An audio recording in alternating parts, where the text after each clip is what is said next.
Hi everyone, and welcome to the third episode in the British Council of Office's new series called Talking Shop, where BCO members chat to the next generation of industry talent and vice versa.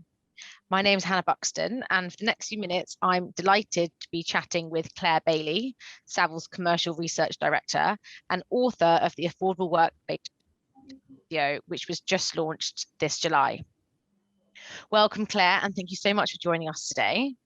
I'll dive straight into the questions, if I may. So to start with, can you tell us what inspired you to write the Affordable Office Workplace Report? That's a good question. Well, I'm really keen and passionate about the sort of S in ESG. We hear a lot about sort of the environmental impacts, what we need to be doing from the E side, but the S is what I've been writing about a lot, especially over the pandemic. I've written a lot about sort of wellness, and something which has really inspired me over the last 18 months and almost sort of kept me going through the pandemic. We had sort of weekly webinars on loneliness within the built environment and how we to design out loneliness within the urban environment. This was in conjunction with Lend-Lease, and a really big report came out of it at the back end of last year, which I was really proud to be part of. And then it seemed like a sort of natural progression really to get into affordable workspaces. I write on about offices all the time, especially sort of regional offices and trends within the office market. And I noticed that there wasn't much written about affordable workspaces. And as I was writing a lot about and talking a lot about sort of community and collaboration, and the importance of, that sort of, keeping the heritage of places, how millennials, Gen Z, they love heritage, they love the history, and they want to be connected. They love the idea of community. We're not sort of just big corporates in our ivory towers, but they want the sort of spaces between the places. And it felt like with rents rising as well, especially in central London, and the Mayor's new London plan to address this, it felt like a great time to start writing about that. Great, perfect. And lots has been written over the last 18 months about offices more generally. And how do you see the affordable workspace space evolving over the next few years? I think it's going to be a big thing, and I think it has been propelled a lot by COVID. I think we've all realised that working at home is great, but actually we want to be with people, we want collaborative spaces, and in this sort of bigger sphere of offices, there's a lot more talk about wellness, community, and this is spilling over to the idea of affordable workspaces in terms of the startups, the entrepreneurs, wanting that smaller space, but as part of a bigger community. Obviously, there's problems along the way in terms of viability, but I think what I bring out in my report is that there's not just one way of doing this. It doesn't just have to be part of a new development. We are now starting to see the reuse of older buildings, great opportunity to use these sort of older. There's lots of spaces we all know now available and vacant on the market. So it's a great opportunity to use this space for startups and entrepreneurs, giving real sort of vitality to communities. And I think we're definitely seeing a change in that. I think it gives kudos to developers and to local authorities if they are using this space in the best way possible. Yeah, and I guess reusing spaces which might have a history or a heritage can really help to inspire those who are also working in them rather than a typical kind of glass box environment as well. Definitely. I mean, we talk about sort of from the wider office sphere, we talk about the idea of wellness and how sort of the biophilia and how older buildings can makes you feel, it helps your mental well-being, etc. And this is no different for affordable workspaces. But I think on the plus side, there is a lot of these sort of heritage older buildings, whether they be old libraries or working men's clubs. I'm actually sitting in an old working men's club at the moment, which is a local affordable workspace near my house. And I've actually written about it in the report. And it's beautiful and it's lovely sitting in here. And I think the more I read about the Gen Z, the millennials, they put so much emphasis on the importance of the environment, and the fact that, you know, we're reusing as well as the feeling it has on our mental well-being, etc. I think it's all positives. To just as a developer or as a local council, as I said, you know, it's great just to be reusing these buildings.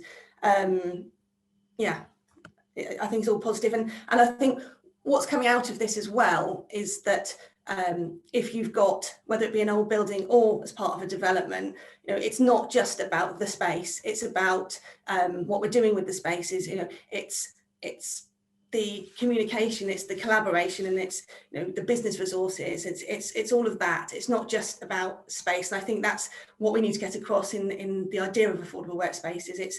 It's about developing people as well, and helping, you know, the local people so they don't become displaced as well. I think it's really important. And you mentioned the conclusion in your report quite rightly about how actually the pandemic and home working has been really challenging for, you know, some younger members of the workforce, maybe living in shared accommodation or working in their bedrooms and actually not having a change of scene. So it's as much about social interaction as it is about being in a stimulating place, and not necessarily spending a working day where you also live. And I think that there's even more of an argument then to talk about, you know, reusing these buildings, which actually provide a space that people really want to go to. Because I think what we've learned is that we need to create spaces that people look forward to going to and want to leave the house to go to. And there's no better place, I think, than a building which has a history behind it, or a certain element of character, or just encourages you to look around, walk around, engage with the local area as well. So I think there's plenty of opportunity in London, as you say. And I think as well, just off that point, it's great to engage with the heritage of the building, but I think we mustn't forget that we need to engage with the local people as well. And I think that's what makes it successful. For example, Peckham Levels is an example I use, and that's an old disused car park in Peckham, which has completely been revamped to put in works. They put makerspace and offices. They've got retail, you name it. But it's all been in collaboration with the local people, so it doesn't feel like a them and us. And I think that's what's really important as well with this kind of space. That probably leads us quite nicely to the next question about opportunity, which I guess can come in plenty of different ways. But how can developers, investors, landlords, or anyone understand the opportunities within affordable workspace as a solution as opposed to a problem? I think there's a number of different ways to look at this here. I think from a developer perspective, I think the fact that someone like Bruntwood or Argent or the big developers are talking now about putting in this space, regardless of the fact that they don't have to do it. I was talking to them outside of London, sort of regional cities where, you know, they haven't got the specifics of the London plan, and they're saying, well, actually, we want to put in this space. We want to give our developments vitality. We want to give that collaboration space. We want to be able to help startups, and then hopefully they'll continue through the development as they grow, and they'll stay with us. And I think it's becoming almost a given now that new developments want to have this space because you know, it adds something. But I think looking at what's already been happening here in London, I think International House is a great example in Buxton, again, which I've referenced in the report. It's a great example, and I hope this continues to happen much more. It's the largest at the moment, largest example of affordable workspace in the UK. But up until early 2018, it was used by 600 of Buxton's council staff. But after they were relocated, the building stood empty. And they wanted to obviously keep it and keep that building, its heritage. You know, it really added something to the area. But what the council's done, and I think this is what more councils need to be doing, it's now managed by a provider called 3 Space, and it's operated on a buy, give, work model, which is effectively, you know, some floors are reduced rent, some are given away for free, and some are you know, your normal rent. So there's a mix there. So it enables the whole local environment to benefit. We're not seeing that displacement, and it's also giving back to the economy. And I think, you know, we talk about you know, the money that landlords get through rent, but actually there's a lot of money that comes back through actual, you know, the social side of things and the actual that sort of economic growth as well. So, you know, it's been really successful, and it's a real great model that hopefully we're going to see more and more councils doing as we go forward. It's an alternative to that adding 10%, which is the sort of average now for a new development within London, which developers don't, at this point, don't always see the value. And often it's not the right kind of space as well. If you've got a large development, which is very corporate led, it might not be the right space for some charities or creatives. So actually using a building nearby, which is a heritage building, can often add much more and be much more attractive and cheaper in the long run as well. So you mentioned rents, which brings me on to the next question. In the report, you write about the affordability gap in London, and you know, the SME budget, and which might be a hindrance. So what are the best ways in which we can try to reduce the affordability gap in London and attract more SMEs to the affordable workspace? Well, I think the whole use of secondhand, sort of the heritage or the secondary buildings is a sort of given now. That's one of the ways to do it. But I think we have to see councils and local authorities as real change makers here. They have to be, you know, they have a lot of empty buildings. You know, a lot of them aren't always on top of, you know, what's available in their portfolio. You know, they need to sit down, work out what they've got available, and work out what they can do with it. Because, you know, if they can let out this space on a peppercorn rent, it will enable so many more creatives to actually, or makers or charities to actually come within this space and add a vibrancy and a growth to these local areas. The Ray in Farringdon is another great example. That was let on a peppercorn rent, and that's been really successful. It's enabled startups and creatives to come into that space, but it's affordable. And I think the other thing is, if you're going to do the 10% of a development, you have to talk to your the providers early. You have to get the right provider as well. You have to get the provider that works. If you're looking, whether it be artists, you need to get a provider that understands that sort of market, or if it's going to be fashion, you need to get that right sort of provider so they know how to tap into the right people. And it's got to be very much, every situation is different, and I think we can't just have a blanket approach to this. It's got to look at each development or each older building as a case on its own, because I think going in there saying it's got to be 10% and it's got to be at this level, it's not going to work, because what works in Southwark isn't going to, or what works, say, in Peckham, whether it's going to be cheaper anyway, isn't going to work in Southwark, and you're not necessarily going to attract the same kind of people. Yes, and in the report, with the help of Cal, it also touches on the fact that, you know, previously regarded as maybe affordable areas in London have actually seen the co-working rates skyrocket. So actually, even if a SME wants to have a really flexible office, they're priced out of what, you know, a couple of years ago would have been affordable, because these areas become so attractive.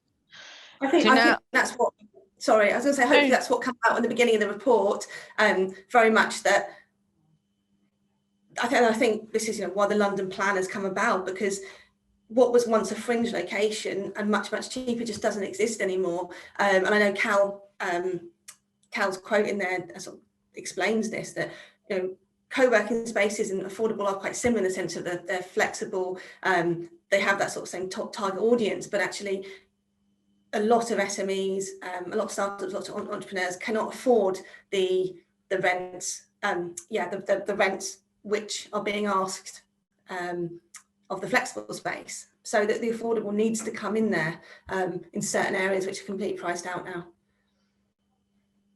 it needs to, be at a rate that will encourage people, because otherwise they may just choose to work from home for a few months longer than they would have, or use coffee shops. But they need space to really kind of foster collaboration and help to train junior staff as well, which you can't necessarily do as well if you are remote on video calls. You don't get the learning by osmosis that we know that you get when you're around each other. And I think it's okay being independent, but I think, often you'll have it might just be like a one-man band that's starting out, or two people. They want to be with other people. And as I say, it's not just about the space, but it's what the space can offer in terms of business development or collaboration. And that must, come back to all the work that you're doing at the moment about loneliness. You may be just one or two people in a company, but actually you may also want to actually meet other like-minded and actually interact with people, rather than necessarily spending every day potentially on your own. Exactly. And I think we talk very much about productivity has been up since people have been working from home, but actually everything I've read is saying that innovation is actually down. So you need to be in an environment which creates innovation, and that's face to face. That's those serendipitous moments. And we're coming back. It's been talked about a lot in the press, but and for a reason, because we need that to actually innovate and be creative. And especially if you are in a creative company, or an artist, or fashion, whatever it may be, you need to all be together to actually come up with these ideas. And the other thing is with the sort of the maker space, often you need this really expensive machinery, so you want to have a place where you can go and use this. And there's somewhere local to me actually, which is now trying to get the meanwhile use of an old pub and turn it into a makerspace, and actually buy the equipment so that people can go in there and use it, because that those are sort of things that entrepreneurs and these startups, they need, and that's what brings them to certain parts of the UK, I think. So just looking beyond London now, how do you see the affordable workspace panning out from more of a global perspective? Well, it's very timely actually you should say that, because I've just written an article for Impacts, our flagship World Research magazine, which will come out mid-September. And what I found by digging into sort of global story is that it's the same everywhere. Every key city has this need to house, if you like, SMEs, creatives, and they realise the importance of this space. And I think what's interesting is they're all sort of tackling it in different ways.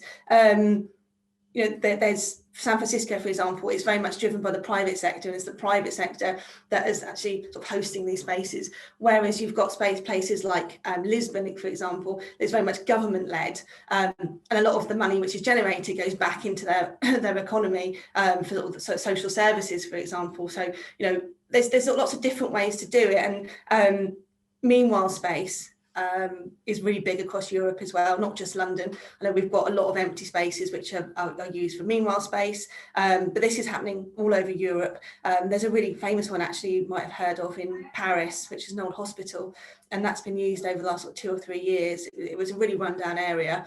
This huge hospital has just been laying derelict, turned into workspaces, retail spaces, had events there, and it's completely brought the area up.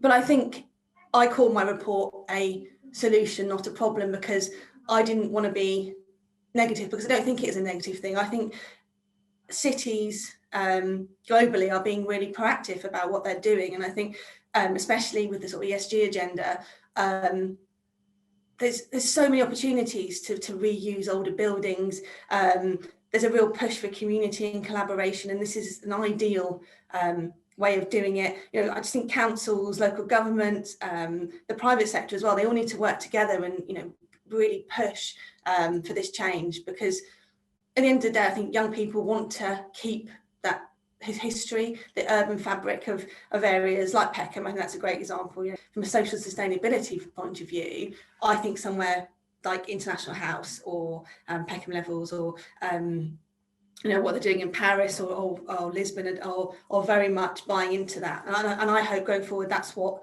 we're going to see more of.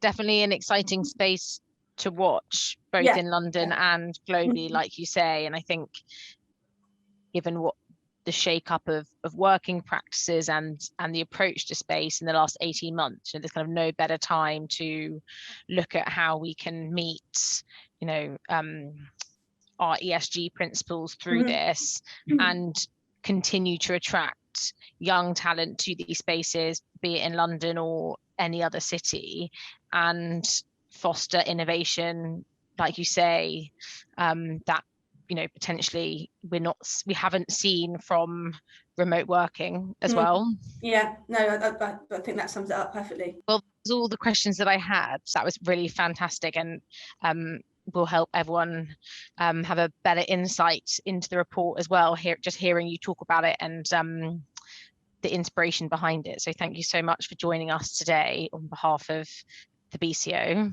You're welcome.